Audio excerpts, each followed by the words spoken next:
Osmo Gyro GY1 Gimbal Stabilizer semestinya pilihan chip yang saiz kecil, mudah dibawa ke mana sahaja walaupun dalam beg yang kecil. Tengok tu, mudah sangat nak digunakan. Hanya masukkan handphone pada ruangan yang disediakan. Yang lagi best, boleh lock untuk tetapkan kedudukan handphone. Ia juga mempunyai button control untuk memudahkan kawalan jarak jauh. Tak percaya? Tengok ni.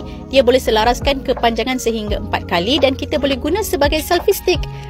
Kalau katakan nak jadi sebagai gimbal stabilizer, offkan sahaja button lock. Kemudian, selepas you tekan button naik warna hijau, bolehlah gunakan sebagai gimbal. Pusing-pusing-pusing, handphone tetap maintain. Tak adalah lagi video gempa bumi. Apa lagi dapatkan sekarang? Fungsi ketiga jangan lupa sebagai tripod. Korang boleh letakkan dia dekat situ, ambil controller dia supaya you boleh kontrol dari jarak jauh. Sekarang ni, Cik Pei akan adjust ketinggian kamera mengikut kesesuaian objek dan juga dia punya ketinggiannya. My choice semestinya Osmo Gyro.